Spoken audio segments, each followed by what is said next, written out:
만나는 그 경험을 우리도 함께 경험하고 또 그가 병을 낳게 된 이적의 역사를 우리도 함께 체험하게 되기를 바랍니다. 그날은 이 사람에게 영원히 잊을 수 없는 날이었습니다. 그날따라 베데스다 연못가는 사람들로 부산했습니다. 그럴 수밖에 없었던 이유가 있습니다. 그날이 이스라엘에서는 가장 큰 명절인 유월절이었기 때문입니다. 유월절은 이스라엘 백성들이 애굽의 노예에서 벗어나서 자유를 얻은 날입니다.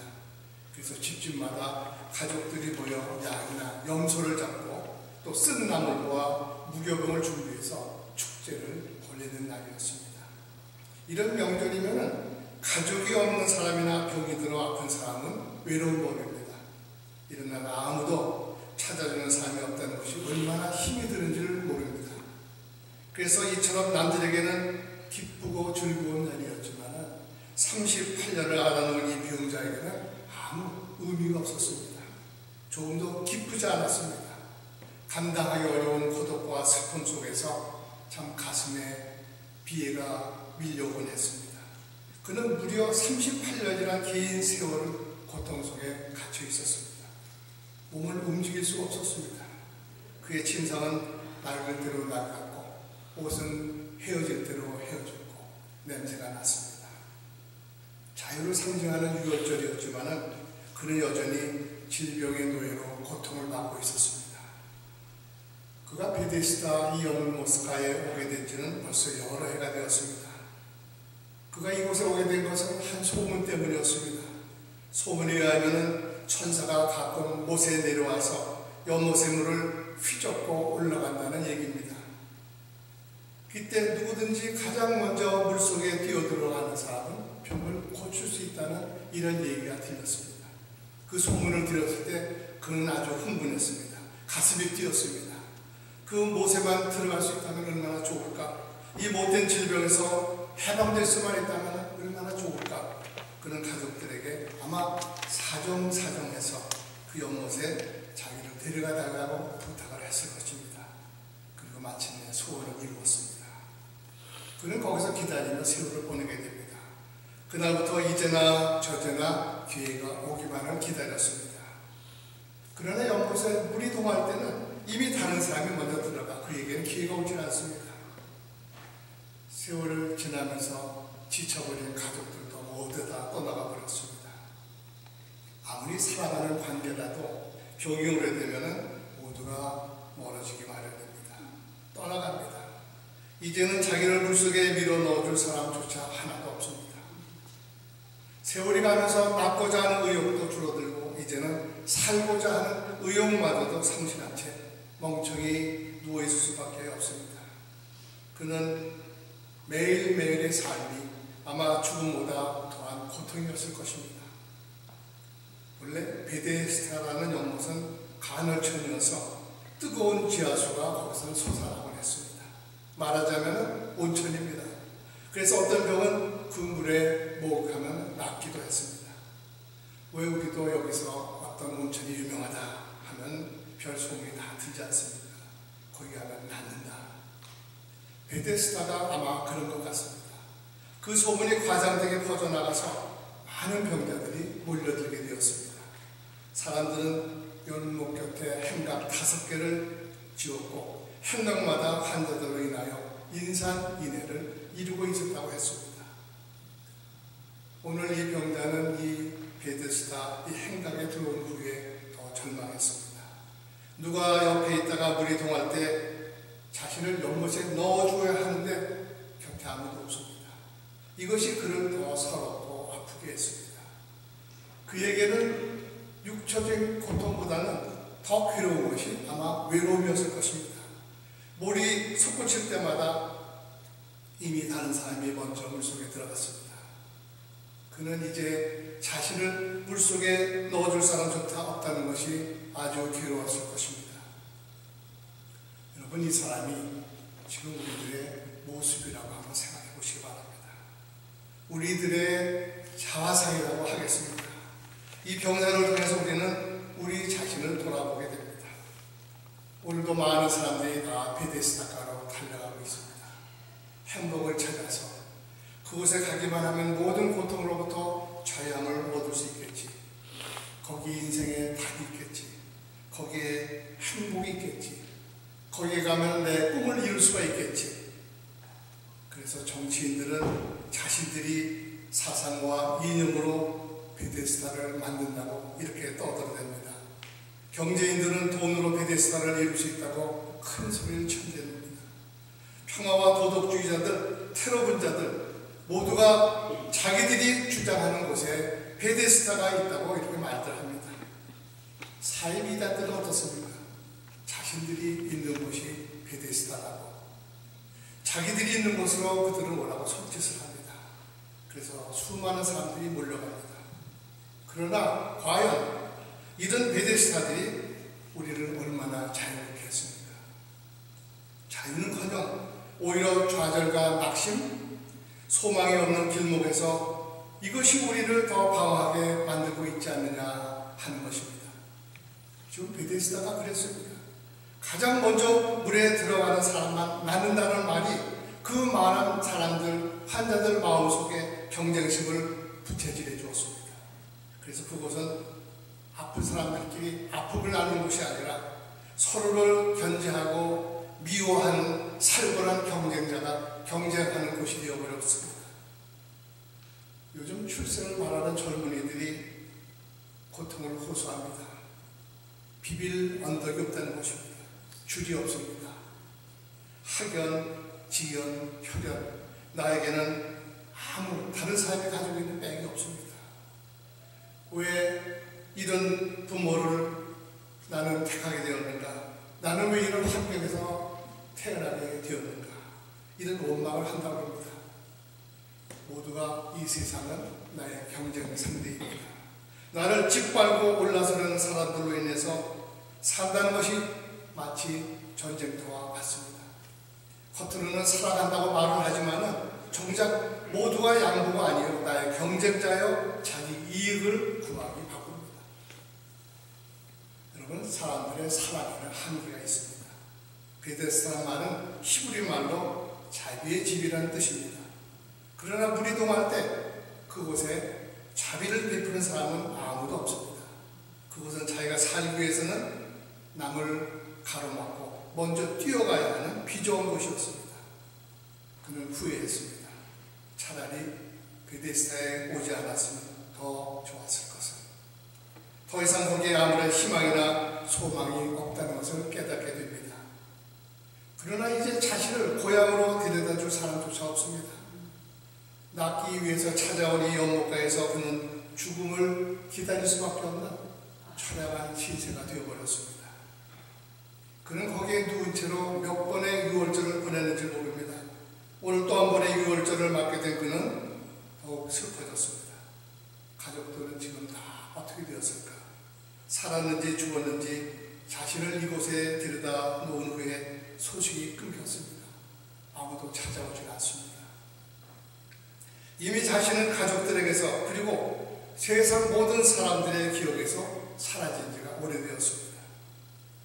그는 베데스다 행각의 수많은 병사들 중에 자기가 가장 버림받았고 비참한 자리에 누워있다고 이렇게 자각하고 있었을 것입니다. 우리 인생은 이 사람과 다를 바가 하나도 없습니다. 모두가 베데스다 그 호수가에 연못가에 있는 존재들입니다. 인간이 제 아무리 똑똑하고 능력이 있는 것처럼 생각될지 모르나 인간은 힘이 없고 무능한 존재라는 것을 알아야 됩니다.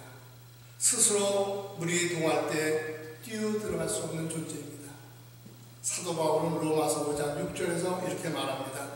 그리스도께서 경건치 않은 자를 위하여 죽으셨을 때 우리는 연약했다. 이 연약이라는 말이 라틴어의 어원을 풀이한다면 인간은 제 힘으로 어쩔 수 없는 무능한 존재라는 뜻입니다. 오늘 본문에서 사람의 무능이 세 개의 어휘로 표현되고 있습니다. 소경이요, 절뚝발이요, 혈기 마른 자라. 이것이 바로 우리들의 모습이라는 것입니다. 예수께서 니고데모에게 말씀하실 때 사람이 거듭나지 아니하면 하나님 나라를 볼 수 없다 하셨습니다. 볼 수 없다는 말은 눈이 멀었다는 얘기입니다.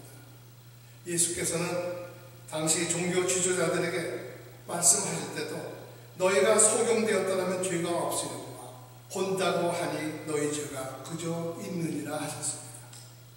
우리 인간은 영적으로 장님이란 얘기입니다. 또한 우리 모두는 절뚝발이들입니다. 절뚝발에는 홀로 걸을 수가 없습니다. 누구의 도움이나 무엇에 의지해야 합니다. 우리가 바로 그런 존재들이라는 말입니다. 그러한 인간이 하물며 생명으로 인도하는 좁은 길을 어떻게 홀로 걸어갈 수가 있겠습니까? 그런가 하면은 우리 모두는 혈기 많은 자라고 또 말합니다. 이 말은 말라 비틀어졌다는 말입니다. 도덕성이 말랐고 인간성이 말랐고 영성이 말라버린 마비된 존재들이라는 얘기입니다. 내가 도움을 청하기 위해서 손을 내밀어야 되는데 손을 들 수가 없습니다. 내가 도움을 바라는 사람을 향해서 손을 내밀어줘야 하는데 손이 마비되어서 들려지지가 않습니다. 우리는 이러한 마비된 손, 마비된 몸을 가지고 살아가는 존재들입니다. 이렇게 베데스다 연못가에서 눈을 못 뜨고 쩔뚝거리며 손이 마비돼 그렇게 몸부림치고 있을 때 한 사람의 그림자가 이 병자에게 다가왔습니다. 눈을 들어 바라보니 한 사람이 몸을 굽혀 그를 천천히 들여다보고 있었습니다. 그리고 잔잔한 소리로 말씀하십니다. 내가 낫고자 하느냐. 이 물음이 그의 잠자는 영혼을 흔들어 깨웠습니다. 이 물음을 생각하면 참 이상한 질문이었습니다. 내가 낫고자 하느냐. 그럼 이 연못에 모인 환자들 중에 낫기를 원치 않는 사람이 있단 말인가? 처음에는 그렇게 생각했을 것입니다. 그러다 그는 깨닫게 됩니다. 이미 내 자신 속에, 내 마음 속에 낫고자 하는 의욕이 사라졌다는 것을, 이미 내가 낫고자 하는 소망을 포기해버린 지 오래되지 않았는가. 베데스다에 올 때는 낫고자 하는 의욕이 충만했습니다. 다른 사람들이 물속에 들어갈 때는 약이 올랐습니다. 흥분이 되었습니다. 아쉬워했습니다. 처음에는 그랬습니다. 그러나 시간이 흐르고 세월이 갈수록 의욕이 없어졌습니다. 아무도 자신을 물속에 넣어주지 않을 것이라는 것을 알게 되었을 때 그의 기대는 사라져버렸습니다. 그의 마음은 점점 굳어졌을 것입니다. 이미 그의 마음속에는 희망이라는 단어가 죽어버린 지 오래되었습니다. 그런데 그분의 말씀을 듣는 순간 왠지 가슴이 뛰기 시작했습니다. 잃어버린 소망이 다시 생겨났습니다. 낫고 싶다. 그래, 나아야지. 살고 싶다. 나으려고 여기 온 것 아닐까. 그는 자신이 마음속으로 간절히 말했습니다. 그리고 주님께 낫고 싶습니다. 당신을 뵙는 순간 낫고 싶다는 욕망이 다시 일어났습니다.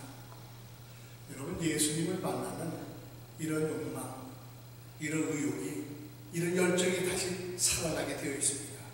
아무리 내 인생이 절벽까지 밀려서 낭떠러지에 서 있다 하더라도 이제 더 이상 끝난 것 같아서 내 주가 깜깜해서 더 이상 빛이 보이지 않아도 희망을 다 포기하고 이제는 죽어야 하겠다. 이런 극한 상황에 도달해서도 주님을 만나면 다시 새 힘을, 새 소망을 얻게 되는 것입니다. 아멘. 주님은 희망이 없는 인생들을 찾아오십니다. 그리고 희망의 불씨가 다 꺼져 이제 죄만 남은 사람들의 마음속에서 그들에게도 다시금 살고 싶다는 소망의 불길을 일으켜 주십니다. 그래서 예수님을 만난 사람은 이렇게 말합니다. 나는 살고 싶다. 멋진 인생을 다시 시작하고 싶다. 나도 세상을 향하여 무언가 하고 싶어. 다시 시작해보자. 남을 사랑하고 나도 사랑받고 베풀고 나눠주고 좋은 가정을 이루고 좋은 아내, 좋은 남편, 좋은 자녀가 되어서 행복해지고 싶다. 주님, 다시 시작해보겠습니다. 이런 가능성에 마음이 마음이 뛰는 것입니다. 그래서 주님이 함께하는 사람은 거룩한 흥분에 붙잡히게 됩니다. 주님을 만나면은 포기와 절망에는 단어는 죽고 소망과 열정에는 단어가 부활합니다. 그래서 결코 가만 앉아 있을 수가 없습니다. 새로운 힘이 용구소선을 치게 됩니다. 주님을 만난 사람은 다 그런 경험이 있습니다. 그러나 이 병자는 순간적으로 솟구쳤던 용기를 누리면서 생각합니다. 그러면 누가 나를 다시 물속에 넣어준단 말인가? 갑자기 현실이 부정적으로 생각을 엄습해 왔습니다. 비록 내 가슴 속에 살고 싶다는 새로운 욕망이 솟구친다 한들 이제 누가 나를 물속에 넣어주겠는가? 혹 지금 나에게 말씀하고 있는 자유로운 이분이 나를 물속에 넣어주실 건가? 또 설사 그렇게 한다 하더라도 언제 물이 다시 동할지도 모르고 다른 사람이 먼저 들어가면 나는 또 기회를 잃게 되는 것이고, 그렇다면 병을 고칠 수 있는 가능성은 다시 없게 되는 것이 아닌가. 또 이런 부정적인 생각이 절망이 아픔이 되어서 그에게 다시 되돌아옵니다. 이런 절망은 그에게 전에도 수없이 맞고왔고 이제는 다 마비가 되었는데 그 아픔이 다시금 그의 가슴을 찔리게 됩니다. 이때 그분이 말씀하십니다. 일어나 내 자리를 들고 걸어가라. 그분은 너를 내가 물속에 넣어주겠다 이렇게 말씀하지 않으셨습니다. 단지 일어나 내 자리를 들고 걸어가라. 전혀 뜻밖의 말씀이었습니다. 나의 상식을 벗어난 행동을 그분은 요구하십니다. 38년 동안 한 번도 일어나 본 적이 없는 굳어진 몸입니다. 그러나 이 말씀이 어찌된 일인지 그의 영혼을 흔들었습니다. 이상한 감동이 그의 육신을 사로잡았습니다. 그의 몸 구석구석에 알 수 없는 힘이 솟구쳤습니다. 그는 자신도 모르게 온몸에 힘을 주게 됩니다. 그러자 놀랍게도 굳었던 근육이 움직이기 시작했습니다. 다리에 힘이 불끈 솟았습니다. 그리고 그는 연못가의 모든 사람들의 시선이 집중된 가운데 자신도 모르게 벌떡 일어서게 됩니다. 그는 그날 가장 남루한 옷을 입고 가장 불쌍한 사람이었지만 가장 행복한 주인공이 됩니다. 그는 오랜 동안 깔고 누웠던 침상을 들어 아무 미련도 없이 던져버렸습니다. 그에게 그날은 진정한 유월절이 되었습니다. 질병으로부터 자유, 죄로부터의 자유를 그는 맛보게 됩니다. 여러분 어떻습니까? 이것이 주님의 능력입니다. 주님은 나의 이성을 훨씬 뛰어넘는 놀라운 능력으로 내 문제를 해결해 주시는 분입니다. 그래서 내 생각을 접고 주님의 말씀에 귀를 기울이고 순종하라고 말씀하는 것입니다. 그러면 이런 기적을 너희들도 체험하게 될 것이다. 여러분 지금 이 시간 베데스다 연못가의 38년 된 병자를 통해서 우리는 주님을 만나고 있습니다. 주님은 지금 우리에게 같은 물음을 하고 계십니다. 내가 낫고자 하느냐? 이 물음은 주님을 바라보므로 우리 삶에 기적이 일어나기를 정말 기대하는 믿음을 불러일으키기 위함입니다. 너의 소망이 무엇이었더냐? 그 소망을 너 아직도 가지고 있느냐? 그동안 기도해 왔던 것 포기하지 말고 계속해서 믿고 기도하고 기다리라는 말입니다. 우리에게 약속하신 삶과 내게 주어진 기적에 대한 믿음을 잃어버리고 있지 않는 한 주님은 반드시 역사하신다는 얘기입니다. 사람들은 살아가면서 의욕을 상실합니다. 풍선이 시간이 지나면서 바람이 빠지는 것처럼 젊었을 때 가지고 있던 의욕이 세월이 지나면서 하나둘씩 사라지기 시작합니다. 여러분, 의욕이 사라진다는 것은, 잃는다는 것은 내가 왜 사는지 그 방향을 잃어간다는 얘기입니다.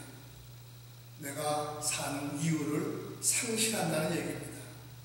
그래서 주님께서는 이 시간 38년간 묻어두었던, 어쩌면 이제는 포기해버린 간절했던 그 소망을 다시 소생시켜주는 무릎을 저와 우리 온마음교회에게 또 여러분에게 던지십니다. 내가 낫고자 하느냐? 여러분, 이제 이 질문에 우리는 개별적으로 대답해야 합니다. 예수께서 우리의 삶 속에 큰 일을 행하시기를 원하신다면 우리의 중심으로부터 우러나는 진정한 소원의 외침이 우리 안에 있어야 됩니다. 그것을 들으시고 주님께서는 우리의 삶 속에 귀한 믿음의 역사를 행해 주시겠다는 얘기입니다. 여러분, 예수를 믿는 여러분의 기대와 소망이 무엇이었습니까? 그런데 그것이 지금 어떻게 되었습니까? 아직도 붙들고 계십니까? 아니면 이루어질 것 같지 않아서 이제는 아예 포기해버렸습니까? 아예 까맣게 잊어버렸습니까? 그래서 주님께서는 이 시간 내 안에 있던 마음의 병, 자포자기, 고정관념, 부정적인 생각을 모두 지워버리라고 말씀하십니다. 그리고 어서 대답해보라. 일어나 내 자리를 들고 걸어가라. 아, 주님 안 됩니다. 지금까지도 못했는데, 지금까지도 못 일어나는데 어떻게 됩니까? 이렇게 부정적으로 대답하면 안 됩니다. 그저 예, 믿습니다. 이렇게 믿고 일어나면 된다는 얘기입니다. 예수님의 말씀에 순종하기만 하면 나머지는 주님이 해주신다는 얘기입니다. 여러분, 이럴 때 우리가 부르고 싶은 찬양이 있습니다. 영국의 목사여 수많은 복음성가를 작사해 주신 크리스 보 워터라는 분이 이런 찬양을 지었습니다. I will stand. 예수의 이름으로 나는 일어서리라. 주가 주신 능력으로 나는 일어서리라. 원수와 날 향해 와도 쓰러지지 않으리. 주가 주신 능력으로, 주가 주신 능력으로, 주가 주신 능력으로 일어서리. 다 아는 찬양이죠? 함께 한번 불러보십시다.